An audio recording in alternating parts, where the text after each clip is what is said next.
I'm Joe Catalano with an AM Quincy news update for Monday, January 27th. 8 people were displaced by a 3-alarm house fire in Quincy yesterday. Flames broke out in the 2-family home at 177 Arlington Street in Wollaston at 4 p.m. The fire started in the basement and made its way up through the roof, causing extensive damage. No one was hurt. However, the home is currently unlivable. The Red Cross was assisting the victims, and the cause of the fire is under investigation. Firefighters cleared the scene by 7 o'clock last night.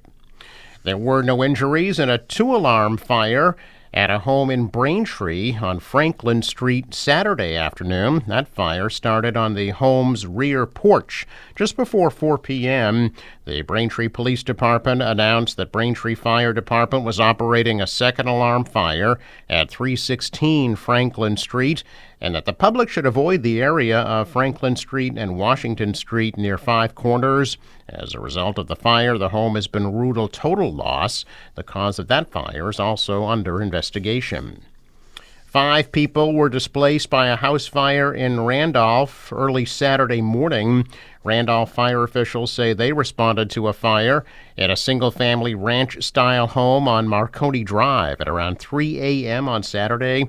When they arrived, firefighters found smoke coming from the front door of the home. Source of the fire was at the rear of the home, flames shooting through a basement window.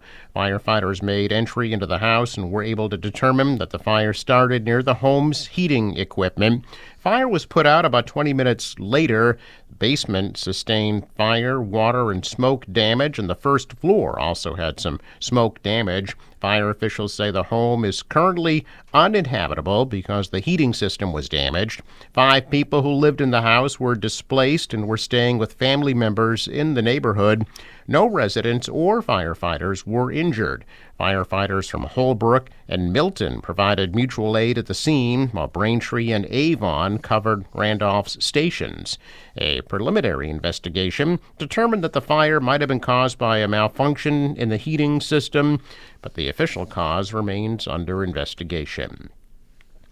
A varsity cheer coach in Quincy is under investigation by the school district following allegations that that coach provided alcohol and marijuana to Quincy High School students, shared inappropriate images online, and breached student confidentiality by sharing private information, according to a letter from Quincy Public Schools Superintendent Kevin Mulvey to the community on Friday.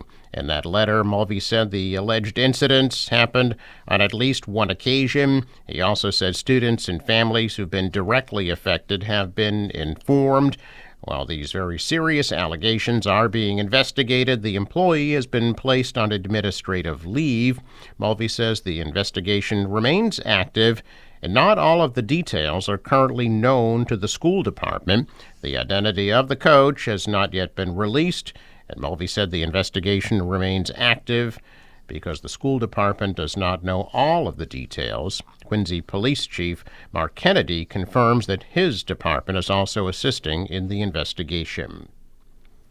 Quincy Mayor Thomas Koch would deliver a State of the City address this morning. Koch will speak at 10:30 in the Great Hall at Quincy City Hall. You can watch the address live right here on QATV, channels 9 and 1072, and on QATV.org. Koch is in the middle of his 7th term in office and is the longest-serving mayor in Quincy history. He has not yet said if he'll be running for re-election when his current term expires in 2027. He is Quincy's 33rd mayor. A wrong-way driver was killed in a crash on Route 3 in Plymouth. State police said they received reports of a wrong-way driver on Route 3 South in Plymouth shortly before midnight on Friday.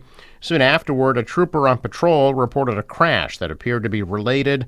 All southbound lanes were closed while emergency crews responded to the scene. They reopened about 3:30 a.m. The driver of the wrong-way vehicle sustained serious injuries, was taken to an area hospital, and later pronounced dead. He's been identified as 26-year-old Adam Place of Brewster. A second car was also involved in the crash, driven by a woman in her late 20s. She was also taken to a local hospital and is expected to survive. crash remains under investigation by state police. DW Field Park in Brockton and Avon closed on Friday after officials warned of a potential avian flu outbreak. The indefinite closure comes less than a week after more than 60 Canada geese, swans, and ducks were found dead at Billington Sea Pond in Plymouth. Several dead swans and Canada geese were found on Upper Porter Pond in DW Field Park earlier in the week. The Parks Department at DW Field filed reports through State Animal Control Services and with the Mass Wildlife Department of Fish and Game. The Brockton Emergency Management Agency announced on Friday the park would be closed, citing an abundance of caution due to wildlife issues. The park will remain closed until city and state officials investigate the cause of death for the found swans and geese. Officials warned the public not to touch any injured or dead birds to minimize the risk of spreading avian flu, and they instructed guests not to feed any geese or ducks until the situation is resolved. Avian flu, formerly known as highly pathogenic avian influenza, rarely affects humans. However, prolonged exposure to sick or dead birds can put people at a higher risk of infection.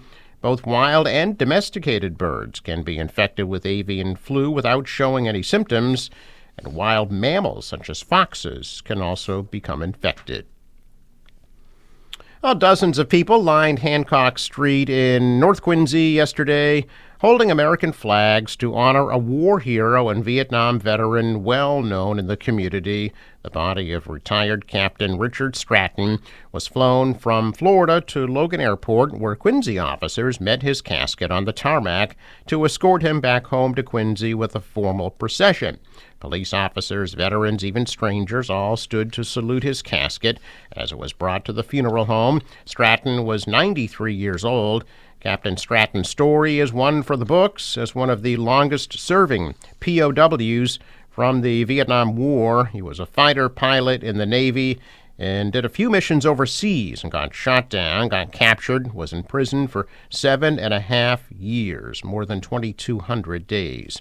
After coming home from the war, Stratton continued his service in the Navy with positions across the country. He ended his career as the director of the Naval Academy Prep School in Newport, Rhode Island. Funeral for Captain Stratton will take place this Saturday at Sacred Heart Church in North Quincy at 11 a.m., buried with full military honors in Mount Wollaston Cemetery. Visiting hours will be Friday from 4 to 8 p.m. at the Cohane Funeral Home. Check of business news, and stocks are lower. The Dow is down 140, the Nasdaq dropped 99, and the S&P lost 17. World stocks also lower, and many Asian markets are closed for the holidays. The dollar was steady, the euro was down, oil at $74 a barrel. In sports, Celtics will take on Houston at 7:30 tonight in Boston. The Bruins will be in Buffalo tomorrow night at 7. Forecast from the National Weather Service today: sunny and breezy, a high of 37 degrees. For tonight, cloudy and a low of 20. Maybe some snow showers tomorrow, high of 34. Wednesday, scattered snow showers. Could be a couple of inches of accumulation Wednesday, high 36. And sunny 26 on Thursday. For the boater, waves about 2 feet. The wind southwest 10 to 15, gusting to 20 knots. A high tide at 9:27 this morning. Sunrise 7:01, sets at 4:52. I'm Joe Catalano with an AM Quincy news update for Monday, January 27th.